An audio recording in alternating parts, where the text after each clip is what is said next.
যখন পরিবারের দায়িত্ব মাথার উপরে এসে যায়, আস্তে আস্তে রঙিন পৃথিবীর সাথে সম্পর্ক ছিন্ন হতে থাকে। নিজের স্বপ্ন, ফিউচার, উইশ, নিজের ভালো লাগা, ভালোবাসা একে একে ফ্যামিলির জন্য কোরবানি করে দিতে হয়। চরম ব্যথা হৃদয়ে লালন করার পর হাসতে হয়। চরম অভাব আর কষ্ট পেয়েছি, কিন্তু বোঝাতে হয় আমি ভালো আছি। অভিনয় করতে হয়, কারণ আমার পেছনে আছে আমার ফ্যামিলি। আমি যদি একবার ভেঙে পড়ি, আমার গোটা ফ্যামিলি অস্তিত্বহীন হয়ে পড়ে। কারণ এখন আর আমি নিজের জন্য বাঁচি না, আমি বাঁচি আমার ফ্যামিলির সুখের জন্য। আমি কাঁদবো, কিন্তু আমার ফ্যামিলি মেম্বার্সরা যেন একটু হাসে, তারা যেন একটু আনন্দে বাঁচে, জন্য আমি আমার জীবনটাকে বাজি দিই। একবার যে ব্যক্তি এই দায়িত্ব নিয়েছে, সে জানে পৃথিবীটা কত কঠিন, কত মায়াহীন, নিষ্ঠুর।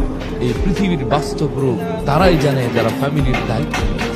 যখন পরিবারের দায়িত্ব মাথার উপরে এসে যায়, আস্তে আস্তে রঙিন পৃথিবীর সাথে সম্পর্ক ছিন্ন হতে থাকে। নিজের স্বপ্ন, ফিউচার, উইশ, নিজের ভালো লাগা, ভালোবাসা একে একে ফ্যামিলির জন্য কোরবানি করে দিতে হয়। চরম ব্যথা হৃদয়ে লালন করার পর হাসতে